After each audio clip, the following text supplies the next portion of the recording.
College ಮುಖ್ಯ ರಸ್ತೆಯ ಹದಗೆಟ್ಟ ಸ್ಥಿತಿಯನ್ನು ಕಂಡ ಸಾರ್ವಜನಿಕರು ಜನಪ್ರತಿನಿಧಿಗಳ ವಿರುದ್ಧ ಆಕ್ರೋಶವನ್ನು ಹೊರಹಾಕಿದ್ದು, ಅಲ್ಲದೆ ರಾಜ್ಯ ಹೆದ್ದಾರಿ 93 ಮತ್ತು ರಾಜ್ಯ ಹೆದ್ದಾರಿ 69 ಜೋಡಿಸುವ ಕಾಲೇಜ್ ಮುಖ್ಯ ರಸ್ತೆ ಕಳೆದ 1 ವರ್ಷದಿಂದ ಹಾಳಾಗಿದ್ದರು.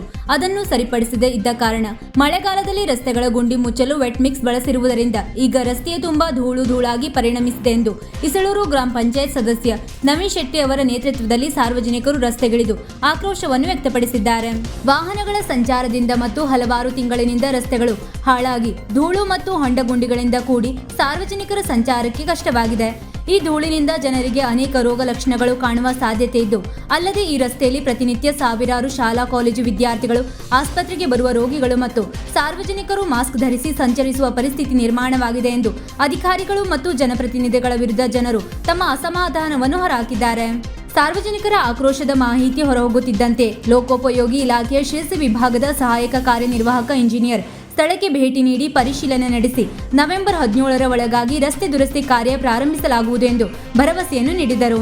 ಈ ಹಿನ್ನೆಲೆಯಲ್ಲಿ ಸ್ಥಳೀಯರು ಅಧಿಕಾರಿಗಳ ಭರವಸೆಯ ಮೇರೆಗೆ ಪ್ರತಿಭಟನೆಯನ್ನು ಸ್ಥಗಿತಗೊಳಿಸಿ ಮುಂದಿನ ವಾರದವರೆಗೂ ಕಾದು ನೋಡುವ ತಂತ್ರವನ್ನು ಸಾರ್ವಜನಿಕರು ಮನಸ್ಸು ಮಾಡಿದ್ದಾರೆ. ಒಂದು ವೇಳೆ ರಸ್ತೆಗಳ ಗುಂಡಿಗಳನ್ನು ಮುಚ್ಚಿ ಸರಿಯಾಗಿ ಡಾಂಬರೀಕರಣ ಮಾಡದೆ ಹೋದರೆ ಮುಂದಿನ ಹೋರಾಟ ಅತ್ಯಂತ ತೀವ್ರವಾಗಿರುತ್ತದೆ ಎಂದು ಎಚ್ಚರಿಸಿದ್ದಾರೆ.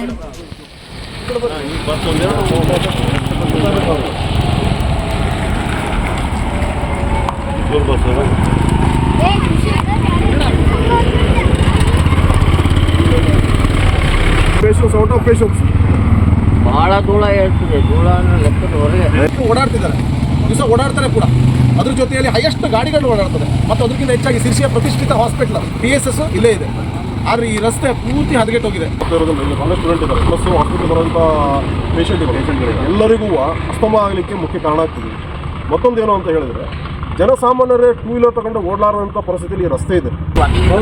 ವೆಹಿಕಲ್ಸ್ ಎಲ್ಲ ಫುಟ್ಪಾತ್ ಮೇಲೆ ಅಡ್ಡಾಡೋದ್ರಿಂದ ಯಾವುದೇ ಟೈಮ್ನಲ್ಲಿ ಏನೋ ಅದರಲ್ಲೂ ಅನಾಥ ಆಗೋ ಇಲ್ಲ ಗೊತ್ತಿಲ್ಲ, ಈ ರೋಡ್ನ ತಿರುಗಾಡ್ತಾರೋ ಅಥವಾ ಇಲ್ಲ ಗೊತ್ತಿಲ್ಲ. ಅವ್ರ ಜವಾಬ್ದಾರಿ ಕೆಲಸ ಮಾಡಿದ್ರೆ ಈ ರೀತಿ ಏನೂ ಆಗೋದಿಲ್ಲ.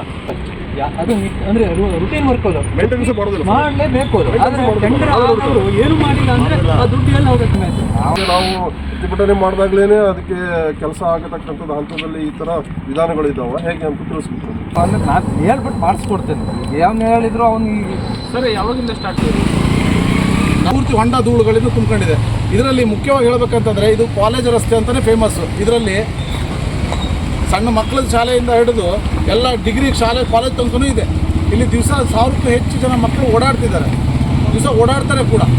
ಅದ್ರ ಜೊತೆಯಲ್ಲಿ ಹೈಯೆಸ್ಟ್ ಗಾಡಿಗಳು ಓಡಾಡ್ತದೆ ಮತ್ತು ಅದಕ್ಕಿಂತ ಹೆಚ್ಚಾಗಿ ಸಿರ್ಸಿಯ ಪ್ರತಿಷ್ಠಿತ ಹಾಸ್ಪಿಟಲ್ PSS ಇಲ್ಲೇ ಇದೆ. ಆದರೆ ಈ ರಸ್ತೆ ಪೂರ್ತಿ ಹದಗೆಟ್ಟೋಗಿದೆ. ಇದಕ್ಕೆ ಸಂಬಂಧಪಟ್ಟಂಗೆ ಈ ಅಧಿಕಾರಿಗಳು ಏನು ಕ್ರಮ ಕೈಗೊಂಡಾರೆ? ಯಾಕೆಂತಂದರೆ ಅಧಿಕಾರಿಗಳಿಗೆ ಕೇಳಿದಾಗ ಅವ್ರು ಹೇಳ್ತಿದ್ದಾರೆ ಆಗಸ್ಟ್ಗೆ ಅವರಿಗೆ ಟೆಂಡರ್ ಆಗಿದೆ ಅಂತ ಒಬ್ಬ ವ್ಯಕ್ತಿಗೆ. ಆ ಟೆಂಡರ್ ಆಗಿದ್ದ ವ್ಯಕ್ತಿ ರಸ್ತೆ ರಿಪೇರಿ ಮಾಡೋದು ಸಹ ಇಲ್ಲಿ ರಸ್ತೆ ಬಗ್ಗೆ ವಿಚಾರಣೆ ಮಾಡಿಲ್ಲ. ಯಾಕೆಂತಂದರೆ ಇದು ಮಾಡ್ತಾರೋ ಇಲ್ಲೋ, ಅಥವಾ ರಸ್ತೆ ಮರು ಡಾಂಬರೀಕರಣ ಮಾಡ್ತಾರೋ ಅಥವಾ ಇದು ಡಾಂಬರೀಕರಣನೇ ಮಾಡ್ತಾರೋ ಗೊತ್ತಿಲ್ಲ. ಯಾಕೆಂತಂದರೆ ಇದು ಒಂದ್ಸಲ ಈ ರಸ್ತೆ ಓಡಾಡಿದ್ರೆ ಗೊತ್ತಾಗ್ತದೆ, ಇದು ಮರು ಡಾಂಬರೀಕರಣ ಮಾಡಲಿಕ್ಕೂ ಬರೋಲ್ಲ. ಇದು ಡಾಂಬರೀಕರಣನೇ ಮಾಡಬೇಕು. ಅದು ನೀನು ಯಾವಾಗ ಮಾಡಿ ಮುಗಿಸ್ತಾರೆ ಅನ್ನೋದು ಗೊತ್ತಿಲ್ಲ. ಹೀಗೆ ಟೆಂಡರ್ ಪ್ರಕ್ರಿಯೆ ಮುಗಿದು ಅದ್ರದ್ದು ವರ್ಕ್ ಆರ್ಡರ್ ಕೊಟ್ಟು ಈಗ 4 ತಿಂಗಳಾಯ್ತು ಅಂತ ಈಗ ನಮಗೆ ಮಾಹಿತಿ ಬಂದಿದೆ. ಈಗ AWO ನಾವು ಸ್ಪಾಟಿಗೆ ಬರ್ಲಿಕ್ಕೆ ಹೇಳಿದ್ದೀವಿ. ಅವರು ಈಗ ನಾವು ಹೆಚ್ಚು ಕಡಿಮೆ ಸುತ್ತಮುತ್ತಲು ಇರುವಂಥ ಎಲ್ಲ ಊರು ನಾಗರಿಕರು ಅಷ್ಟು ಜನ ಸೇರಿಕೊಂಡಿದ್ದೀವಿ.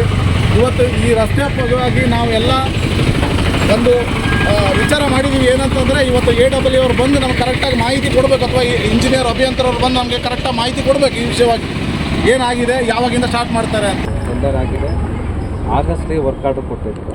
ಬಟ್ ಏನಾಗಿದೆ ಅಂದರೆ ನಿಮಗೆ ಗೊತ್ತಿದೆ, ಈ ಸರಿ ಮಳೆಗಾಲನೂ ಬೇಗ ಸ್ಟಾರ್ಟ್ ಆಯಿತು ಮತ್ತು ಇನ್ನೂ ಕೂಡ ಬರ್ತಾನೆ ಇದೆ. ಈ ಮಳೆಗಾಲ ಇನ್ನೂ ಆವಾಗ ಮಧ್ಯದಲ್ಲಿ ಒಂದು ಬರ್ತಾನೆ ಇದೆ. ಸ್ವಲ್ಪ ಮಳೆಗಾಲ ಕಡಿಮೆ ಆದ ತಕ್ಷಣ ಅಂದರೆ ಇನ್ನು ಮೋಸ್ಟ್ಲಿ ಇನ್ನೊಂದು ವೀಕಲ್ಲಿ ನಾವು ಸ್ಟಾರ್ಟ್ ಮಾಡಿಸ್ಕೊಡೋಕೆ ವ್ಯವಸ್ಥೆ ಮಾಡ್ತೀವಿ. ಕೇಳಿರಿ ಅವ್ರಿಗೆ ಕಡಿಮೆ ಆಯಿತು. ನಾವು ಅಂದರೆ ನಾನು ಹೇಳ್ಬಿಟ್ಟು ಮಾಡಿಸ್ಕೊಡ್ತೇನೆ. ಯಾವನ್ನ ಹೇಳಿದ್ರು ಅವ್ನಿಗೆ ಸರಿ ಯಾವಾಗಿಂದ ಸ್ಟಾರ್ಟ್ ಮಾಡ್ಬೋದು ಸರ್? ಈಗ ನೀವೇ ನಮಗೊಂದು ಭರವಸೆ ಕೊಡಿ, ಆ ಭರವಸೆ ತೊಗೊಂಡು ನಾವು ಹೋಗ್ತೀವಿ. ಆ ಡೇಟ್ ತನಕ ಟೈಮ್ ಕೊಡಿ. ಈ ವೀಕ್ ಅಂದರೆ 20 ತಾರೀಕು ಅಷ್ಟು ಹೇಳಿ. ನಾವು 17ನೇ ತಾರೀಕು ಒಳಗೆ ಕೆಲಸ ಮನವಿಗೆ AWO ಕೂಡ ಸ್ಥಳಕ್ಕೆ ಭೇಟಿ ಕೊಟ್ಟರು. 17ನೇ ತಾರೀಕಿನೊಳಗೆ ಸ್ಟಾರ್ಟ್ ಮಾಡಿಸ್ತೀನಿ ಅಂತ ಹೇಳಿ ಭರವಸೆ ಕೊಟ್ಟೋಗಿದ್ದಾರೆ. ಅಲ್ಲಿ ತನಕ ನಾವು ಊರು ಜನ ಎಲ್ಲ ಶಾಂತಿಯುತವಾಗಿ ಕಾಯ್ತೀವಿ. ನಿರ್ಧಾರವನ್ನು ಗ್ಯಾರಂಟಿ ತಗೊಳ್ತೀವಿ. ಯಾಕೆಂತಂದರೆ ನಮ್ಮ ಮುಂದಿನ ದಿನಗಳಲ್ಲಿ ಈ ರಸ್ತೆಯಲ್ಲಿ ಓಡಾಡಲಿಕ್ಕೆ ಆಗಲ್ಲ. ವೀಕ್ಷಕ ಮಹಾಪ್ರಭುಗಳೇ, ನಮ್ಮ ಚಾನಲ್ ಅನ್ನು ಸಬ್ಸ್ಕ್ರೈಬ್ ಮಾಡಿ, ಶೇರ್ ಮಾಡಿ, ಪ್ರೋತ್ಸಾಹಿಸಿ.